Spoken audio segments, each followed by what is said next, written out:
Ladies and gentlemen, we're going to start the afternoon off with some speeches. And so, without further ado, I'm going to hand you over to the groom.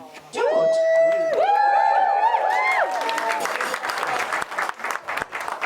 Right then. I've written this speech in the most George way possible. Because Bobby says I've got to make it all about her, and it's got to be soppy. So I've split the speech into two sections, formalities and soppy bits. So we'll start with the formalities. Thank you to every single one of you for being here with us today. I can't believe we're all here, and all of Bobby's hard work has paid off. In all seriousness, it's hard to articulate how wonderful it is to have a room full of people who have inspired us and shaped our lives. I'd genuinely be here all day if I listed every single person who's impacted us. So I just want to quickly thank my incredible mum and dad for supporting both me and Bobby over the years, and for all of the taxiing you did while we were teenagers.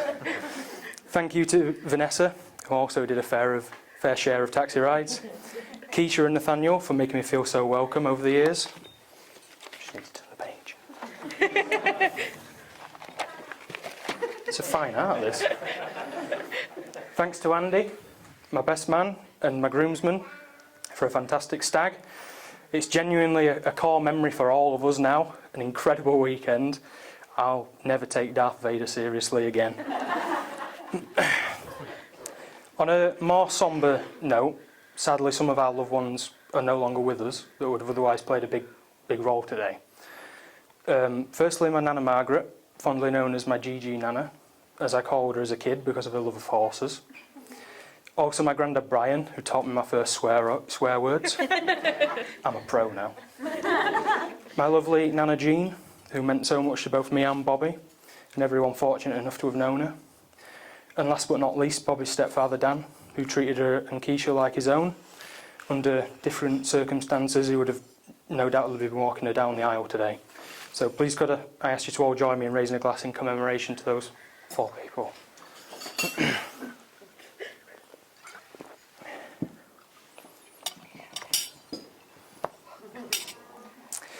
All right then, let's move on to the soppy bits.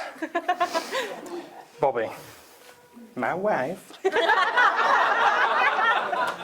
Has it sunk in yet? First of all, I don't know. I love you. I love you too. And you look incredible. I sometimes wonder if I was to travel back in time and speak to my 14-year-old self and told him that we were married, had a house, the best dog in the world, would he believe me? And I honestly think he would, because even at a young age, I could picture all of this with you. But it wasn't love at first sight by any means. And it's well documented that I used to pick on you, wind you up and tell you to sling your hook. But when I think back on it now, it was just destiny preparing you to be my wife. And the other way around.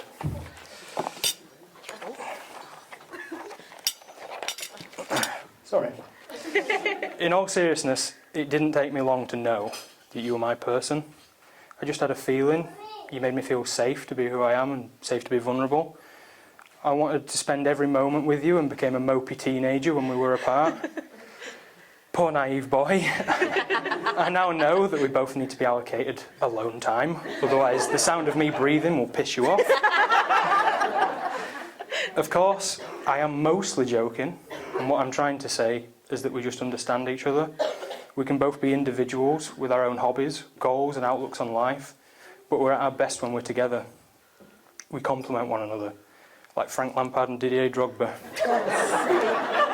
Come on, she'll probably talk about Taylor Swift and I'll have to talk about Chelsea. But, on the bright side, unlike Chelsea Football Club, I know you'll never break my heart. Bobby, you make me so happy, and I feel so incredibly lucky to be here today with you, surrounded by our favourite people. Not many people meet the love of their life so early on, and I'm grateful for every day that we've spent together and cannot wait to see the future and what it has in store for us as husband and wife. Can everyone please join me in raising a toast to my gorgeous wife, Mrs. Bobby Withington. And I'll pass you on to Chaz. Thank you.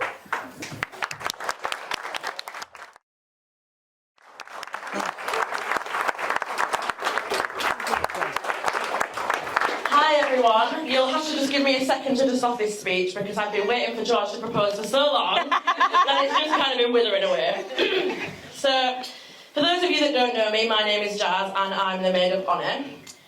To get prepared for this speech, I read a few internet articles about how to deliver a good wedding speech. The main advice was to keep things short and try and get a laugh. But I got the short part down, so I should be fine from here on out.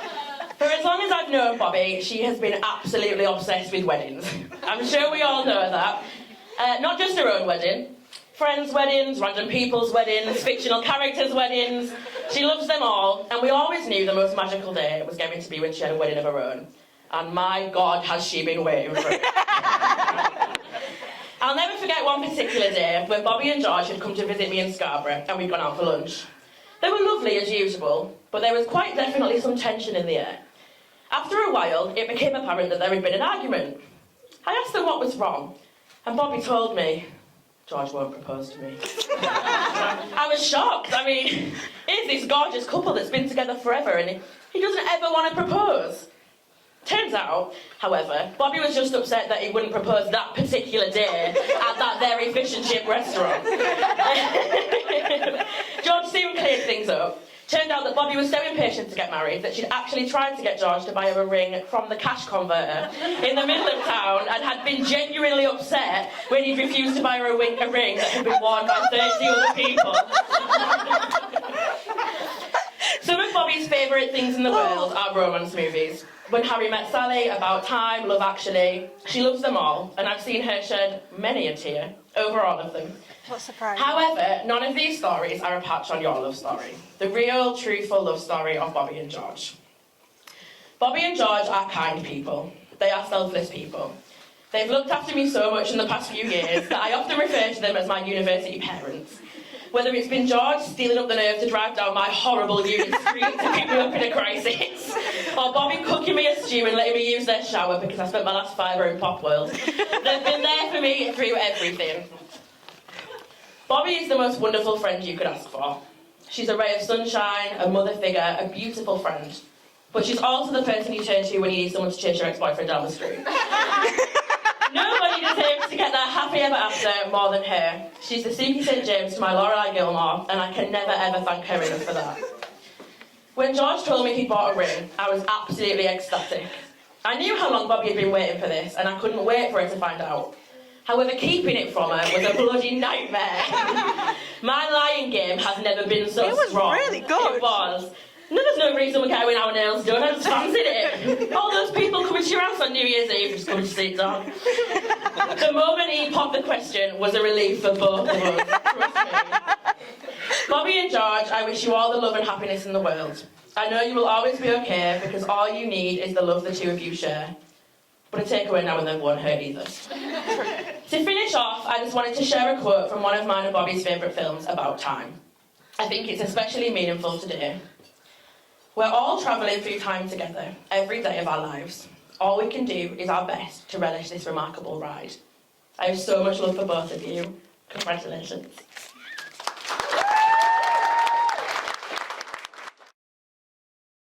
Hi everyone, for those of you who don't know me, my name's Andy. Today I've got the honour of being George's best man. If you can't hear me in the back, don't worry too much because you won't be missing too much.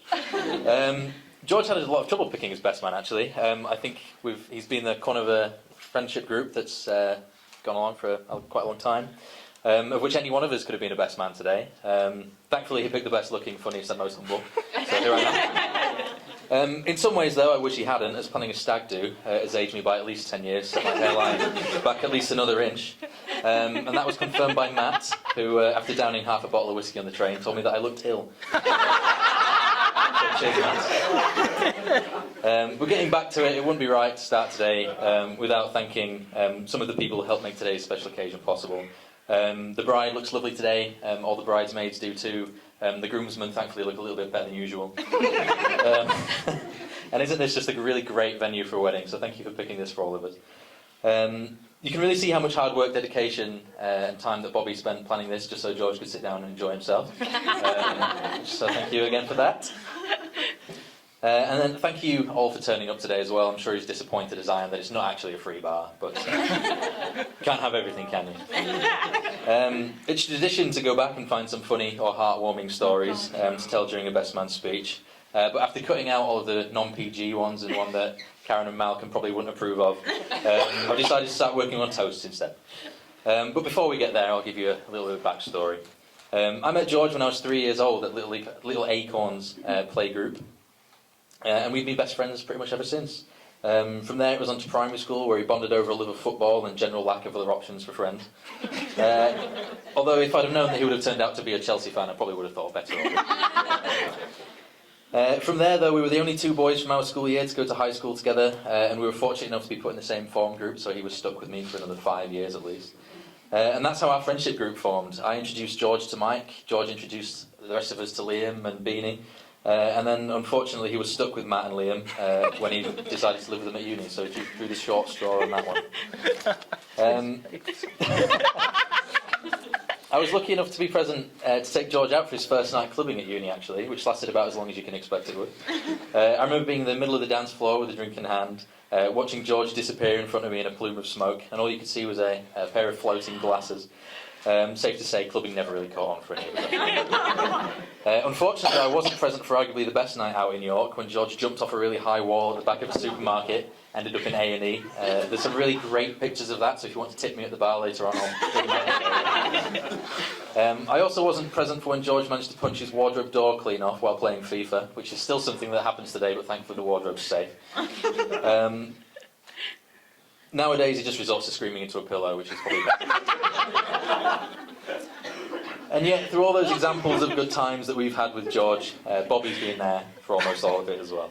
You could say that these two are the definition of a perfect match, and I can think of very few examples of couples who've stuck together through secondary school, college, university and beyond. And yet, as far as I can tell, from behind closed doors, they keep their arguments separate and they've never really faltered. From what I remember, George and Bobby getting together was quite a bit of a surprise for all of us, because correct me if I'm wrong, but didn't you two have a big fallout the day before you decided to ask each other out? Yeah. Sounds like me. Yeah. I've never asked anyone out as a way of apologising, so it was a bit of a George special. But after that day, the two of them were entirely inseparable. It was an honour to be asked to keep Bobby's engagement ring safe, if not entirely nerve-wracking, and it's been an honour to be best man today as well. Bobby, I say this not just from me, but from everyone who loves George as much as we do. Please do look after him. We all know that he won't be able to look after himself. So if I could just ask you all to join me in a toast to the happy couple, the bride and groom, Mr. and Mrs. Withington. Thank you.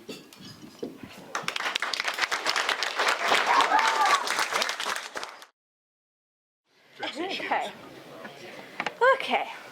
Perfect. I know it's not particularly traditional for a bride to give a speech on their wedding day, but I'm not one to be quiet, so why would I be quiet today? And also, I wanted to start our marriage as I mean to go on, with me having the last word. Firstly, I would like to do a quick thank yous. I'm only going to echo what George said, so none of this would be possible without our parents, Karen, Malcolm and Vanessa. Thank you for putting up with us as love-struck teenagers and driving us to and from each other's houses every single weekend. We wouldn't be here without you, and we love and appreciate you all so much. To the team here at the Old Barn, thank you for working so hard to give us the best day possible. And to the other vendors as well, Fee, Jodie, Ellie and Libby, thank you for all your hard work. Our wedding would be nowhere near as perfect without you. I want to say a huge thank you to our wedding party. Boys, thank you for always being there for George and for being the best friends possible, but not just him, but to me too. Where am I? Girls, thank you for listening to the rants, for making decisions for me when I was too overwhelmed to do so. Thank you for being the best friends I could have possibly asked for. I am the person that I am because of all of you. And I love you all. Andy, cheers for not killing George on the stag. If I could have picked somebody to be George's best friend, it would have always been you. And last but certainly not least, at least for the thank yous, Jazz, I sat for a while to think about what to say about you, because you are one of a kind in the very best way. Where am I? Sorry. I would not be here today if it wasn't for your friendship over the last 10 years, and I'm so grateful. I love you. Secondly, and I'm going to get through this as quickly as possible so I don't cry too much, I want to give a moment to somebody who couldn't be here today. Dan, I love you, I miss you, and I wish you were here to have walked me down the aisle. There, done. And now, on to you. As many of you know, George and I met, we didn't get along.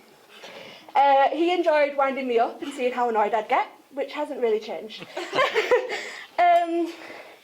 Eventually, though, George and I got talking, and I realised all the things that I still love about you today. I realised how passionate you are. I learned how caring you are. You have seen me through some of the darkest times of my life, and I couldn't have made it through without you. I also learned how funny you are. I don't think there's a person on the planet who can make me laugh as much as you do, and that's the last time you're going to hear that, so soak it up. There was something in the universe pulling George and I together, I think. As you all know, we met at school. Both of us wanted to go to King's, and we ended up at Carlton, when we had no classes together until Liam was put into my classes, and we finally met. There were a few things laying the groundwork for us, pulling us together. And in the words of the greatest prophet, Taylor Swift, isn't it just so free to think all along there was some invisible string pulling you to me? If I could go back and tell that 14-year-old self that I'd be marrying you today, I'd believe me, because my life has only gotten better since you came into it. Wait, where am I? Thank you for always being my light in the dark. Thank you for always making me laugh till I cry. Thank you for allowing me to be yours and you to be mine. And might I just say, you look absolutely amazing today. You are the greatest thing about my life, and I love you so much. Can we all raise our glasses to Josh?